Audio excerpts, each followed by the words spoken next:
Welcome, everyone, to the Voluntary Option. And tonight I have the pleasure of having three great guests with me tonight. Two of them are present in studio right now, Mr. Ken Armstrong, who's running for president of the United States under the Libertarian Party, and Mr. Nickolas Wildstar, who just ran for governor and should have beat Mr. Newsom in every bit of my opinion. Yeah. But Thank you very much. That's all right, man. Hey, listen, we're going to get to introduce these guys a little bit tonight. We're going to talk tonight about fear-mongering, and border crossings. We're talking about having to be checked at in some spots now, and things that are just truly unfree. There's nothing free about anything that we're talking about right now. So I figured I would get together some guys with like minds that believe in freedom, that believe in liberty, believe in the pursuit of happiness, and wanted their take on how we might handle this situation either a little bit differently or what we can just do as a society to break this, true. I mean, people are frightened, man. I'm telling you, when I personally, when I see people during the course of a day now that if you don't have a mask on, it's like you're a mutant. If you're breathing in the air without that mask, what is the matter with you? Half of these devices are kerchiefs. They're not even real medical masks, so they're really doing no good anyway. But are very little good, I should say. But first, I want to introduce Mr. Ken Armstrong. Ken, thank you again for being a guest on our show. You've been a guest on my wife and my show, Can We Talk, and we appreciated your support there. And now that I'm doing the voluntary option to try to give the libertarians a bit of a voice, we welcome you back, sir, with true honors, man. Thank you very much. Well, Peter, Dawn and I love you and Helen so much, and we love the work that you do. And it's just a privilege to hang out with liberty-minded people. Yeah, I couldn't agree more. And it was our pleasure to meet Dawn at the convention. Honestly, we couldn't have been more pleased. I mean, her heart is just the most beautiful thing. If you don't know Dawn, you guys, you're missing out. You truly, and if you don't know Ken, you're missing out too. That I can promise you. I'll co-sign that one. Definitely. Ken Armstrong. Thanks, guys. Thanks a lot. So Ken, where are you at right now? I am in a log cabin in Sequim, Washington. It's kind of a bizarre thing. Nobody ever heard of a guy going from a log cabin to the White House, right? So I think that might have happened once. we just finished 2 weeks of quarantine here. Dead serious. Voluntary quarantine because the state doesn't own me. But we did want to make everyone around us feel safe because we traveled all the way across the country from the East Coast, and people knew that, and we wanted them to know that we care about them. So we voluntarily quarantined for 2 weeks, and I got to tell you, cabin fever was not just a phrase; it's a real thing. No, I imagine. Hey, listen, I applaud you on that. And when my disgust comes with people is that they were ordered to do this. There's no reason anybody should order you to do anything. This is not an orderable offense. We're way below numbers that we've had with other illnesses to begin with. We're really blowing this out of proportion. If H1N1 was treated anywhere like this, my gosh, I don't know what we would have laughed at this. No. Honestly, if we would have taken that one as seriously as it should have been taken. Plus 5,000 times the amount of people that we're losing to this thing, and people are giving it so much weight. I'm not taking anything away from the illness. I don't want anybody to. I want everybody to understand that. The elderly and those with weakened immune systems, man, I pray for you every single day that you do not get this because you are the ones that are going to be seriously affected by it. Right. If a guy like me in my 50s, general health, I'm not going to die from this. I'm going to get sick. I'm going to get a cold. It's going to suck, but it's going to be over, and I'll be fine with it after that, But I applaud you, Ken, for taking the responsibility just to do that on your own because you have traveled across the country. So I do applaud you on that. Talking about the fear-mongering, Peter, and I don't want to steal because we still got to get to Nickolas here real quick, but please, I'm enjoying. Talking about the fear-mongering, we're learning in the last couple of days that the states and federal government are requiring non-COVID deaths to be reported as COVID deaths to raise the numbers and make the public more afraid of the disease. like you said, it's a real thing, and we really want to protect people from it. But the fear mongering has gotten way out of control. I have to agree with you. I got a phone call today from my eldest son, and he lives in Tennessee, and he does a lot of podcasts as well, but his are a little bit differently geared than mine. He does a lot of hip hop and sports stuff, but I applaud him for doing what he does too. But his partner, a guy he does his podcast with, lives in Brooklyn. And my son's watching the news, listening to the news about thousands of people in the emergency rooms in this Brooklyn hospital. And he calls up his buddy, it's like, dude, isn't this like right near you? And he said, yeah, the guy went down there. There was nobody there. There weren't thousands of people anywhere near the emergency room. It wasn't flooded with people dying in the, in the waiting room. It was nothing like they made it sound.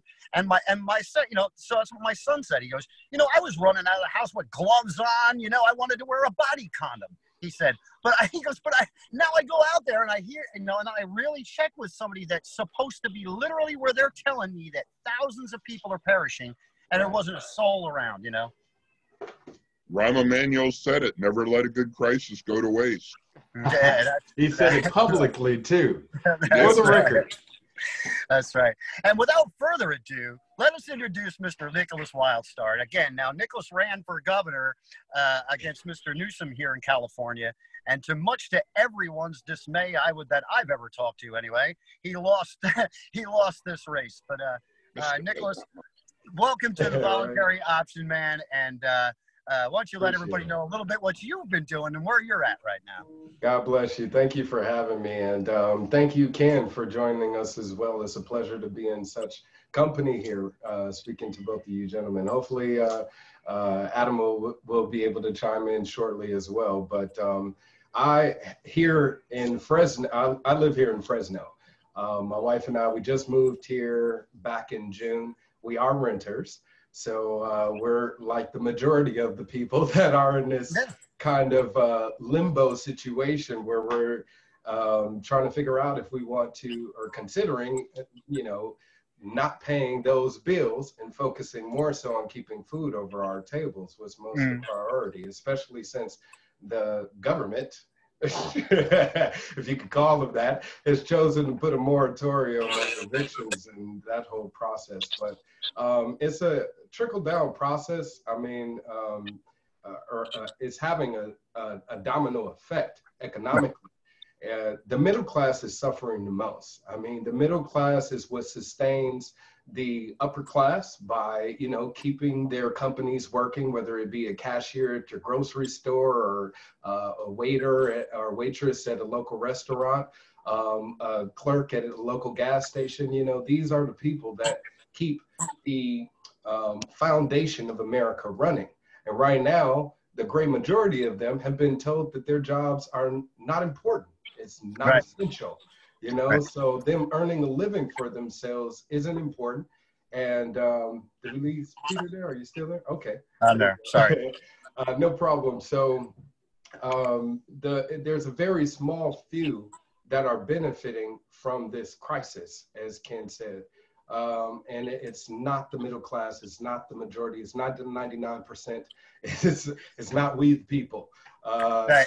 I got to add to that because I actually was thinking about it today, and I did put a post up on Facebook that said, essential jobs are held by the menial workers. We call these jobs menial, the guys that are working at the, at the food joints and working at the places that are open to keep us alive and to sustain us even during this, and we call them the menial jobs and the people that aren't. If it wasn't for them, how do we live? So where is the true importance, like you're saying, in order of class? I think we kind of got it reversed.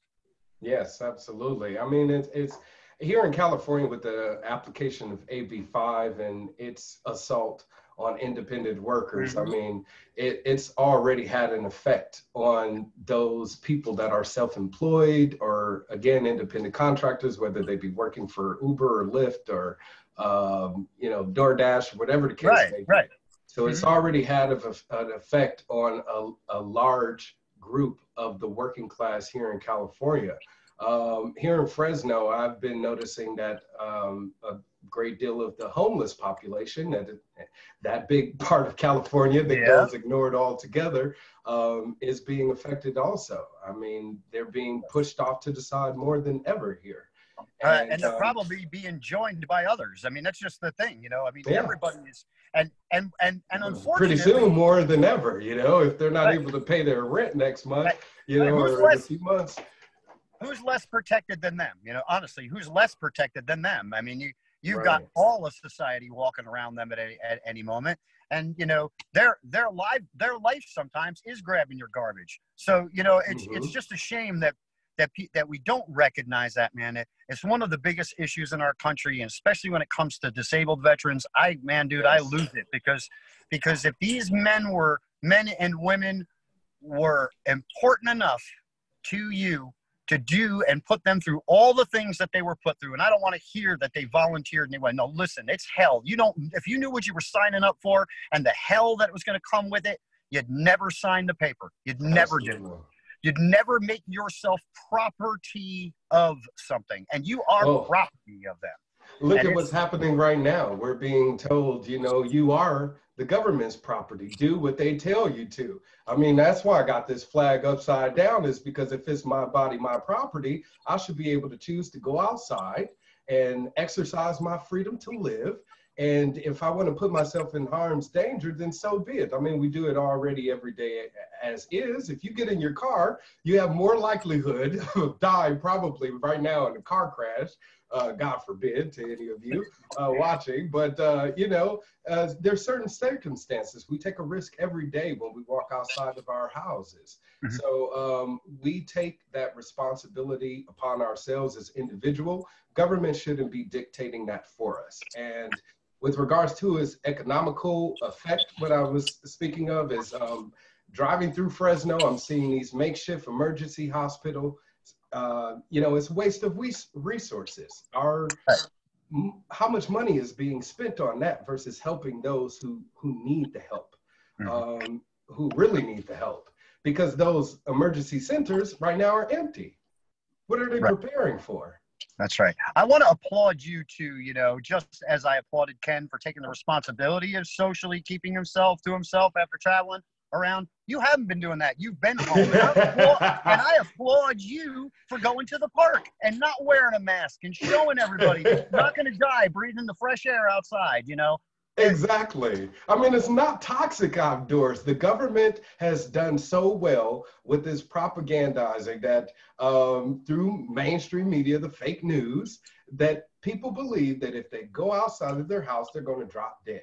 And that is absolutely not true. So I just want to shatter that belief altogether by going outside, even if nobody else is around, to say, look, I'm outside, I'm breathing, I took a deep breath of air. I know, I loved it when you did that. When you did that, I went in hysterics, man. You have no idea. I was like, oh, he's going to drop dead, you know.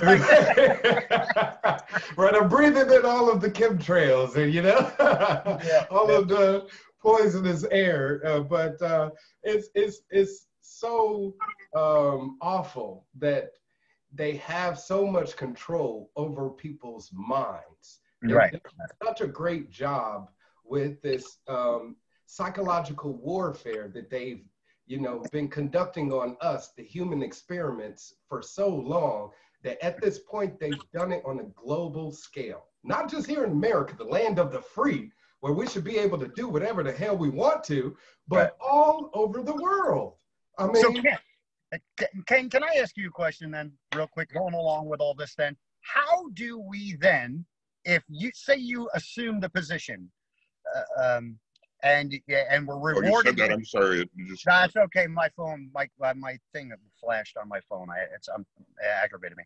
Anyway, if you're president and you're in this situation, how would it have much been handled better, do you believe, if we still have to worry about all of the other powers that be? You know what I mean? This isn't just connected here. This is a worldwide problem. So it's a crazy thing. I mean, you know, I believe all politics is local, and I believe we need to start at the lowest level, and we need to let the lowest levels of government handle their problems in their local way. but you're right. I mean, we're part of a global community, and we've got to fit in. I believe that starts with leading by example. Nickolas Governor, I'm sure California is really wishing they'd voted Wildstar now. Absolutely.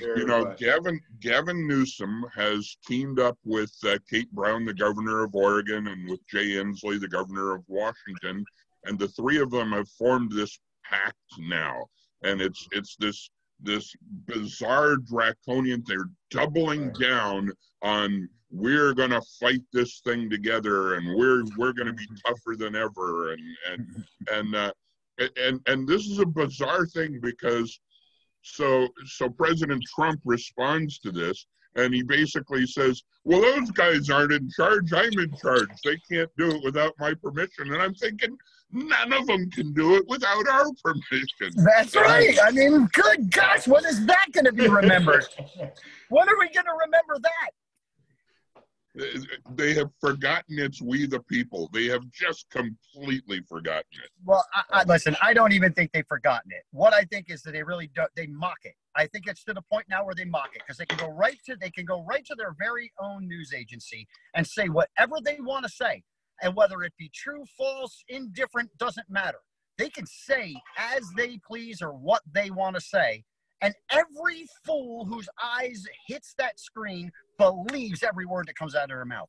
Me, on the other hand, when they speak, I listen to what they aren't saying, because what they aren't saying is what's the truth. And that's what pisses me off, is that they fearmonger you, they lead you in a direction, they instill, they've got so much fright in these people. I made mention of it yesterday on the show it was on, but it's pretty important, I think. I was going to walk in just to a laundromat because I saw a posting on a bulletin board, okay? And I wanted to read what it said. So I go up to the door, and here I am, just like this, living my life the way I live me, free. And I walk up to the door, and it says, please do not enter without a mask. So me, the socially gracious human, walked over, covered my face with something as I walked in. Now, I got this face mask thing on. I feel ignorant having the thing on to begin with. But I walk up to the bulletin board, and there's this dude standing next to me that don't have a mask on. Okay, now wait a minute. It gets better.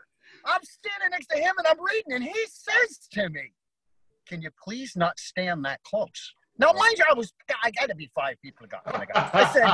I said, not stand so close as you sit here with no mask on your face, and you're worried about me standing 5 feet from what's going to jump off me. I mean, I ain't got nothing crawling on my ass. I swear to you, to see the absolute stress in this guy. I mean, this guy was like afraid because somebody was near him. I mean, good Lord, it's easy to mug somebody nowadays, I guess. And it's crazy because now we all look like muggers, walking around with masks and, Antifa or whatever the case may be. Right, I said to Ellen, I said, gang members, whatever the case. But did you think you would ever live in a country where you'd get arrested for going into a bank without a mask on? Right, exactly. Welcome to the new America. Yeah. That's funny, Ken. It's crazy because you're absolutely right. People now have been demonized just for being in a social environment and not wearing protective wear. If you're not wearing a mask, now you're putting yourself and others in danger. And under the legal guise, okay, this is where our authoritarian government is moving, is under that legal guise. It's just like any psychological problem. If you have a mental issue and a mental health issue, and you're putting yourself in danger and yourself and others in danger, you can now be committed. If government ends up shifting where it's looking like they're going to be shifting to where they're going to be able to make that determination, now we may go out in public and be seen unfit to, engage in society, and now be thrown off somewhere and hauled into jail because we're choosing to, go out in the world and just live freely without all of that being necessary. And it's a shame because you're seeing more of the Democrats embrace authoritarianism than the Republicans, who are not, supposedly, I guess, it's supposed to be that way, you know? What's happening here? So there is no blurred line anymore between our tyrannical government. They now have become one and the same. Whether it's a Republican or a Democrat, it should be more than obvious to those watching, you know, whether you're liberty-minded or not. You know? That's right. They're one, right? They're one team. Live in America. Go ahead, hey, Ken. What do you got to add to this part? Well, you know, I'm listening and just I'm completely with you. I just got a message from my son who lives in Honolulu, and he was letting me know that in Waikiki Beach, if you're seen sitting on the beach all alone, you can be cited or arrested. Wow. Now think about this. Mm-hmm. You're in the sun, in the fresh air. You're doing exactly what doctors do to beat the virus, and they're going to arrest you. You're not anywhere near anybody else. You're not fighting anybody else. You're doing exactly the right thing to kill the virus, but you're going against the statist solution. Mm-hmm. And right now, government is so full of themselves, they've forgotten what they're trying to accomplish. It's all about, you know, I had a guy ask me several months ago at one of the debates that I was at. He said, what do you think of the phrase, we're a nation of laws? And I stopped and I thought about it for a minute, because you hear this all the time, we're a nation of laws. But think about this. If we're a nation of laws, then that means that it is the role of the people to serve the law. Right. Think about that. If we're and you hear people say it all the time, oh, we're a nation of laws. Hell no. We're a nation of, by, and for the people. The job of the law is to serve the people. Right. That's why I favor jury nullification and all of those concepts, because the law is supposed to serve the people.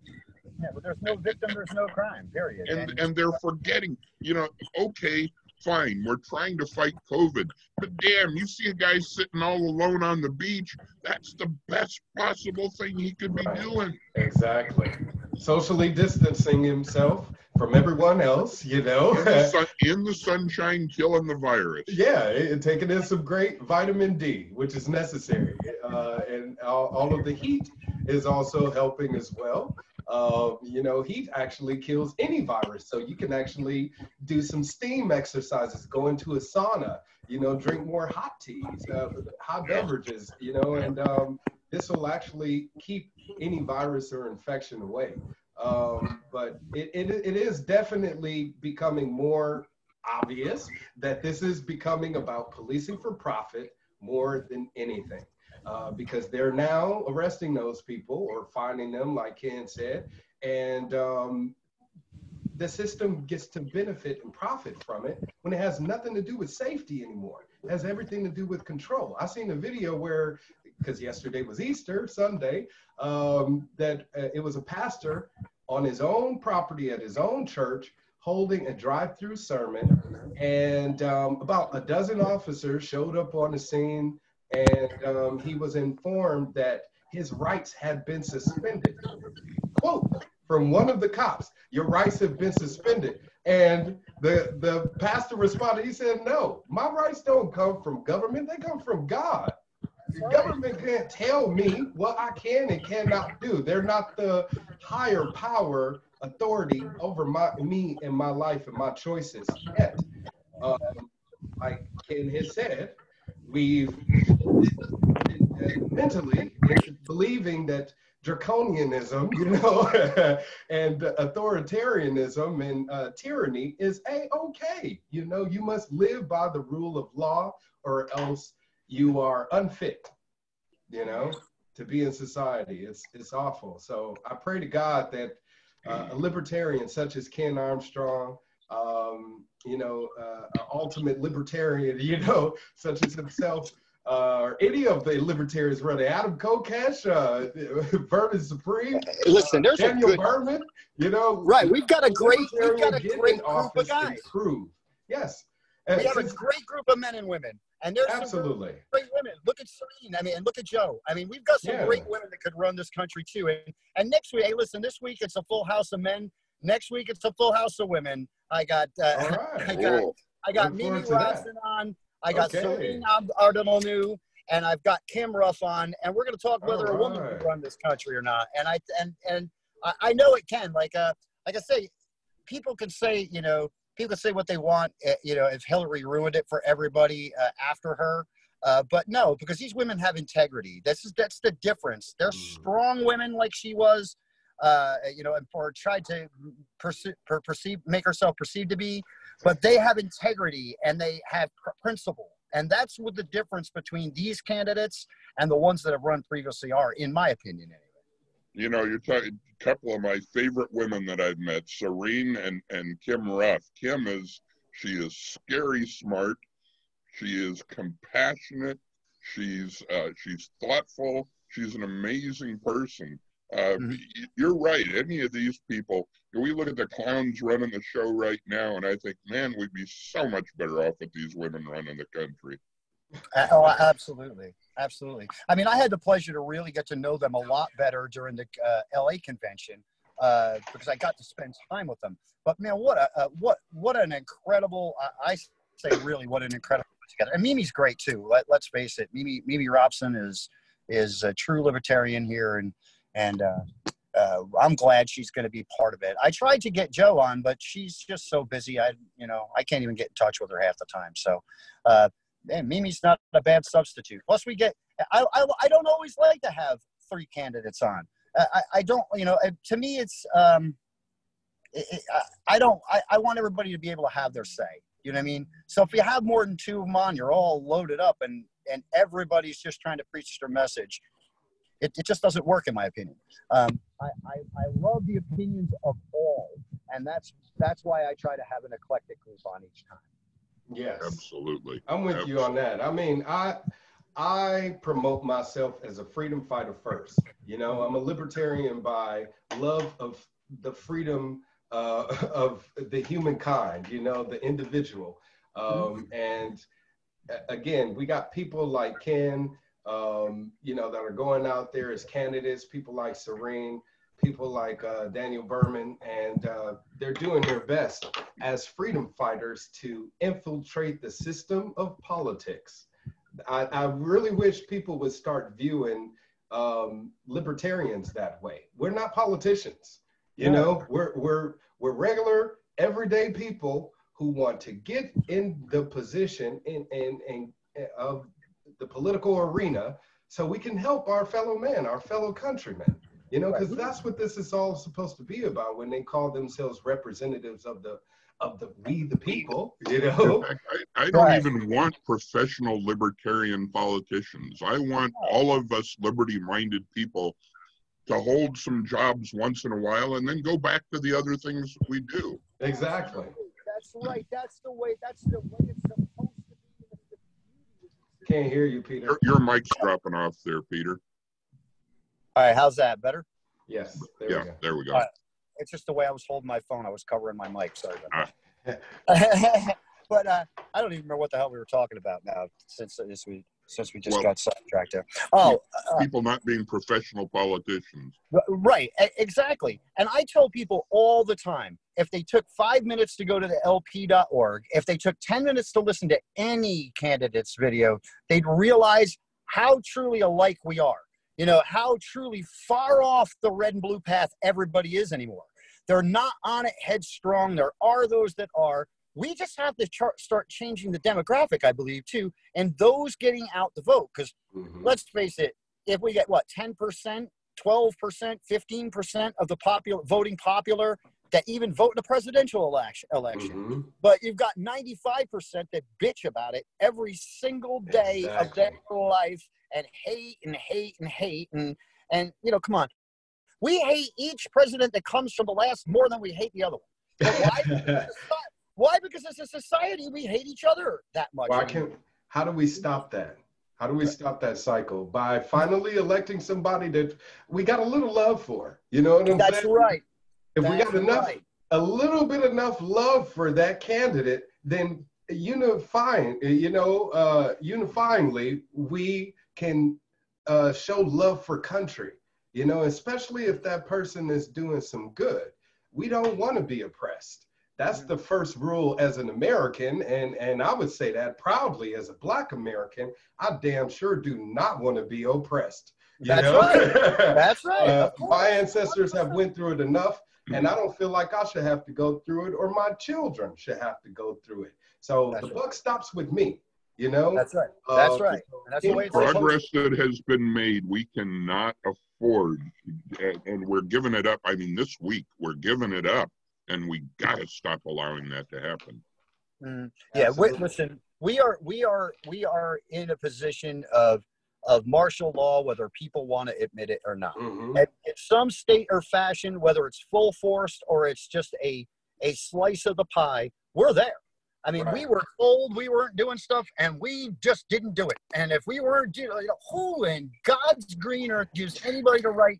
Listen, my mother told me the whole time I was growing up, her favorite statement to me every time I had an opinion was, when you're 3 times 7, you can do whatever it is you want to do with nobody telling you a goddamn thing. Right. So 21 years old, nobody was telling me what to do ever again. Not in a sense of how I live, what I put in my body, how I treat myself, how I treat others. No one's going to tell me how to do that. That's my responsibility as this human being. I say all the time as well, I was never asked to be brought to this planet. Somebody brought me here. So now it's up to me to live the happiness that I want to live. If I was brought here without permission, and I'm told that you have to survive this until your demise, then why aren't I doing it the Abe way I'm wanting to do it as long as I'm not hurting anybody else? Exactly. And that would be, I guess, freedom. Yeah. As long as you're not hurting anybody else, you be free to do as you choose. That's the golden rule. Treat others how you want to be treated. And, the Libertarian Party practices that, preaches that. Now I think it's time for them to start acting on that. Yes. I think it's time that we have an opportunity to step up to the plate as role models, show the rest of the world what living free is all about. Not living under a dictatorial society, is an option through libertarianism.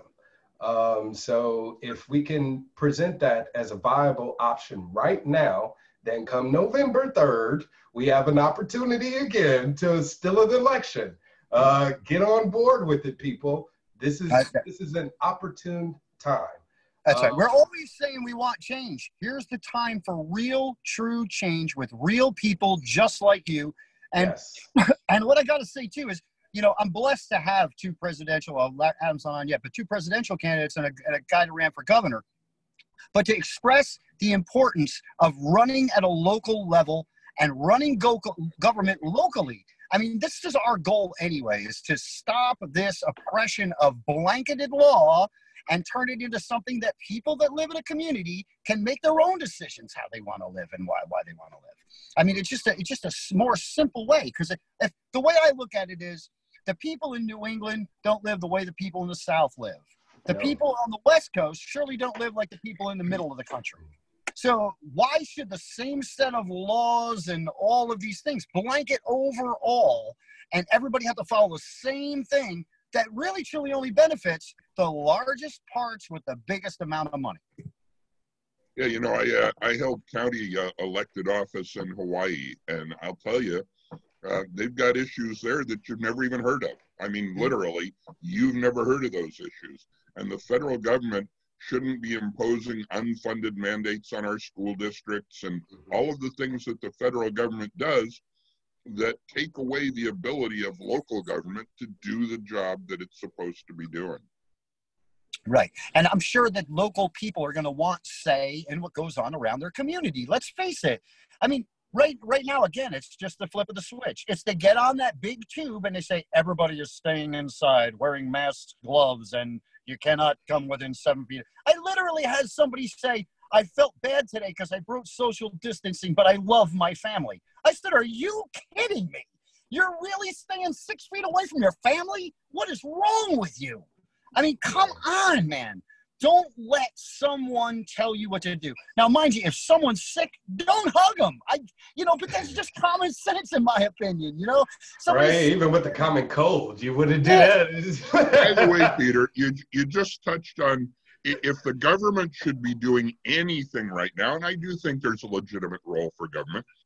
First thing they should be doing is getting all the damn test kits they can get out on the street, so that we can know who's healthy, so we know who we can hug, who can go to work, who can go to church. The number one critical thing that government could and should be doing for us, they're not doing, because if they do that, it'll take their power away from them. Exactly. And then they think they can just peel the Band-Aid by giving everybody $1,500 and thinking it's gonna be. What do you? I heard somebody cheering today. I got my stimulus check. I said, "You're spending it from your couch?" I mean, I don't get what you're doing. You're all happy. You're home on your couch with a $1,500 check in your pocket. Exactly. You're not going to be spending it on gas. You're not going anywhere, and if you're spending it on any material anything, it's a waste of that money. If anything, you should be investing that. You should be going out and buying some weapons to protect yourself, because that's right. Right. Buy some food. I guarantee you $600 out of $1,200 on the average check is going to be spent on potato chips these days. Or toilet paper. While everybody's sitting home, yeah. Exactly.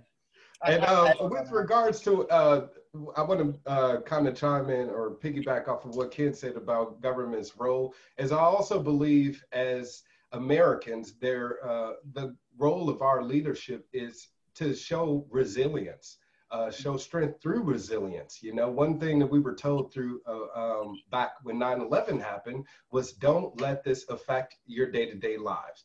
Go out, interact, engage, live your lives as you normally would, and showing that we are not afraid or are unfazed by a terrorist act is how we're going to be able to defeat that enemy. Even an invisible enemy, it was before, it still is now, it's an invisible enemy. So they're using the same words, different tactics. Now they're telling us all to, stay inside, be fearful, be afraid. That's not in the essence of the American spirit, and that's not patriotic at all. So if anything, those people that claim to be leaders that are telling us to be fearful, that are telling us to be afraid, and then also claiming to be people of faith, even though you're not supposed to be mixing religion and politics, they're doing exactly that. They're telling people of the faith community not to open your churches, not to, conduct in fellowship with your fellow man, not to believe in God, and that God will protect you and keep you safe. They're not even saying these things. Is there an amendment they're not breaking during this thing? I mean, truly, honestly, at this point. All of the rules are out the window. Yeah.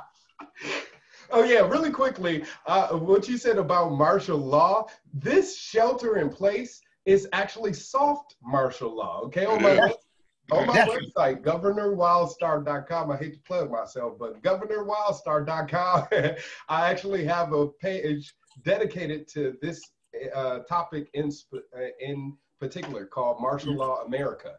And I put multiple examples throughout the past decade where there's been applications of shelter in place, including the Boston Marathon, where when that happened, they put in a shelter in place. And was that Philadelphia where that happened? No, Boston. Yeah. So they applied it in Boston until they found the bomber or whatever. But there was a point in time where they even have videos and pictures of tanks rolling down residential neighborhoods with armed guardsmen. And I think that was a military exercise preparation for what we're experiencing now. I'll tell you what, while we're in sequester, if you need to binge watch something, I will suggest that you watch America's Book of Secrets. It's a series on Hulu, and it covers everything that we've talked about plus, and shows the underhandedness, and and then, you know, information sharing and all along that goes with it. It's an incredible series. I've been binge watching season 3 the last couple of days, just because, and it was made a little while ago, you know, which is the thing that gets me. It was made a little while ago, but if you look at it now, and, you know, back then people are probably going, yeah, right, yeah, sure, yeah. Right. Yeah. I mean, like everything from like literally being able to microchip bugs and make them fly in a certain direction that they want them to. I mean, it's crazy when it comes to surveillance, what our government will do to invade your privacy every second of your life. I know I'm one of the big people that's completely against microchipping. I think it's like, you know, how the hell do you microchip? Lost you there. Who do you have the right to do that, to know everything about me and where I am? But then I sit back and I think about it and go, I carry a cell phone in my pocket, and they could find me anytime they wanted to find me, and you know, and know what I was doing. Right? Yeah, we've given up a whole lot of our privacy just voluntarily. Yeah. And, you know, I got to say, frankly, in that regard, I don't have a whole lot of secrets, and so I really don't give a flying rat's, you know what. But the truth of the matter is that people need to be aware, and they need to choose what privacy they're giving up. It's okay to give. It's okay if you want to give up your privacy. You know, if you want to leave your front window open when you're running around the house naked, that's up to you. But you need to do it consciously. You need to be aware of the, you know, your privacies that you're giving up, and government is taking they're taking our privacy without our awareness now. Yeah, and with regards to being able to pick and choose, I mean, this is not a democracy. I don't care what anybody wants to say.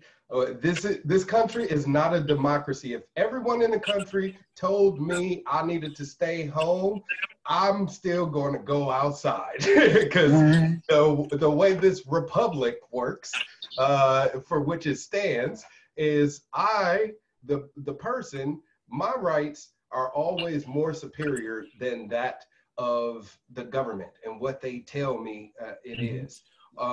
So as long as I'm not infringing on the rights of others, hurting others by exercising my rights, then I should be free to do as I choose.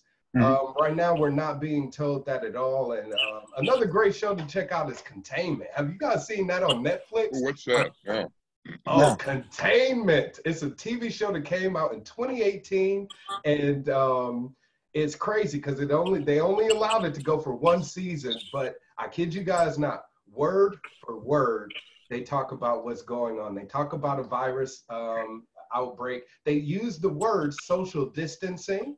Okay. They talk about quarantining, and it's just crazy, but please check it out, because at the end I will now. You got me. I got to see this. Yeah. Yes, it's very telling. There's another one that Revolution. Remember when Revolution was on? Yeah. Oh my gosh! You talk about civil war and uprising of the young, of the meek, and oh my gosh, it's today, every day. I mean, it's every day. I just hope it don't become war in the streets like that. That's what I mean, you know, there's a listen. There is a peaceful resolution to every bit of this. When the majority of Americans truly agree that we have a faltered system that can absolutely be fixed if we allow the American people some of the say in what's going on, because it's their lives that are affected on a daily and every second basis. So if we can really truly get people to understand that our government and we the people, in order to form a more perfect union, establish justice and tranquility to ourselves and our prosperity, to ordain and establish this Constitution of the United States of America. They have to understand that there is this country is ours. It's our country. It's not the government's country. Right. It's not some imposed leader's country. It's not 500 men and women that sit around and make decisions country. It's the 265 million people, or 365 million people, that make up this nation, that support this nation, that are the worker bees for this nation, that are the everything this nation needs to survive. That's what the nation is. And when people get a grasp of that finally, when they finally get a sense of that they have say they have the ability to make the change, then we can get some footsteps forward. I'll go a step even farther than that, Peter. It's my country. Right. Yeah. I am a sovereign citizen, and nobody owns this but me. God bless you for saying that. Absolutely, Ken. That's well put, and something I could admire in a commander-in-chief. Honestly, to allow any man brave enough to say that out loud definitely deserves to be commander-in-chief. Absolutely. Hey, listen, very few that's been Wildstar, I'll tell you. I love Ken. He knows I do. Again, we're, Ken and Dawn and me and my wife, we've got to spend some time together. Really love him. But I work on Adam's campaign. He knows I do. There's no hard feelings. That's what I love about the party in some senses is that we all kind of get along. You know what I mean? There's some that, have issues with others, and a lot of it might be, comical genius, if that's a hint. But anyway, it might be comical genius in what they do. But we all do get along. We all do. We work for each other. Whoever wins this nomination, we're going to pick them up on our shoulders and we're going to run them around because we need voice in government. Yes. I mean, we need to unite around a common cause. And we know that cause right now more than ever needs to be freedom. The Libertarian Party stands for that. It has always stood for that. And I think all of the representatives of libertarianism are doing their best to stand for that in every way, shape, and form. As much as we want to criticize those people that are using theatrics or whatever the case may be, the Republicans and Democrats have enough theatrics, you know what I'm saying? Right. They're their own sideshow. So why not be a sideshow right alongside them, but be the best damn sideshow this side of town? I think at that point, if we can embrace that wholeheartedly, our misfit nature as a group of people coming together to infiltrate this political system, we'll be able to galvanize a lot more people, because the CDC is no more of a federal outfit than the Federal Reserve. Neither one of them are more federal than Federal Express. That's right. But yet they're being treated as such. They're being given the authority as such by, sending out $1 trillion stimulus packages and, creating protocols for us to engage with each other. And now for a great deal of the population, in order for them to go back to work again, they may need to get immunized, vaccinated with some sort of, or whatever the case may be, and so employment in this country is going to go down significantly. We need to be able to bounce back from that with a new economy. And it starts first with a new mindset, an embrace of a new idea, and that is freedom of the individual, a free market, a true free market, right. Economy. And freedom of the individual to exercise their free will, as long as, again, they're not hurting others.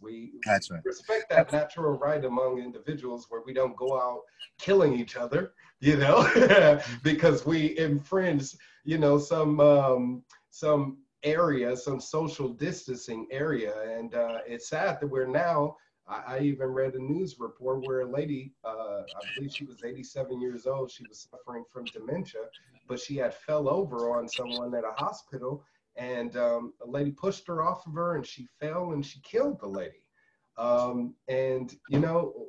Situations like that are going to become more and more prevalent in society. You've even experienced yourself. So it needs to stop, and we need to promote more unity in the United States of America. Yeah, that's very, very true. So listen, guys, I got like 5 minutes left in the show. So what I'm going to do is, Nickolas, I'm going to turn it over to you first. Give anybody a couple of good minutes of what you need to give them. And I want you to plug that GovernorWildstar.com one more time. I like that, man. Go ahead. And you know this, please, definitely. If you haven't heard about me, my name again is Nickolas Wildstar, a.k.a. the Governor. So you can visit my website, GovernorWildstar.com. I call myself Governor Wildstar because there is no one that governs me other than myself. I govern me, and I would love to be an elected representative to govern for you. So that is why I run as a representative. But I'm always going to be fighting for freedom, fighting for liberty as an activist, as a freedom fighter. So visit my website, check out my YouTube channel, have over 5 million views on YouTube. And yes, definitely just connect with me, because this liberty movement is about us galvanizing, coming together, strategizing, okay? Because they've had their time to come up with their plan. Now is the time for us to come up with ours. So let's connect, unite, and come up with the plan on taking back our country. Absolutely, man. And me and you will be right. You know me and you'll be definitely talking. We've already discussed that off panel. So we'll definitely be talking again, and just to support each other, man. And anything I can ever do for you, all you ever have to do is reach out. You've got my personal number. Please call. Thank you. I certainly will. God bless you. Thank you for having me on. Not a problem, man. Thanks for joining the Voluntary Option. And Ken, anytime. Why don't you wrap it up a little bit for us before I close this thing down? Why don't you let everybody know your busy schedule and what they really need to be doing right now? Hey, first of all, just love to you guys again, and thank you so much for having us on. Armstrong2020.com to find out what we're doing, what we're about. I've spent, it's bizarre being locked in the cabin, because for the last year, I've been out on the road, 47 states, 51,000 miles, thousands of people that we've met, and now here we are.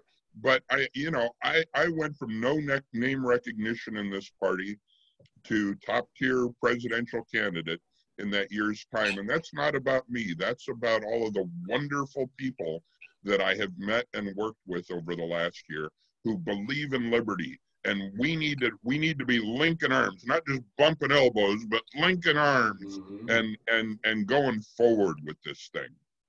I couldn't agree more, Ken. And you know that we're impressed by you and your wife and your campaign. The thing that I do love about you is you are exactly, if people see you here right now, that's what they get. That is Ken Armstrong. Exactly. There's no phoniness about this. Isn't an actor coming on to try to buy your buy your vote. This is a real guy that with real principles, real direction, real authoritativeness, and a true leader. And I'm proud to know him and call him friend. Honestly, we love you. Thank you, man.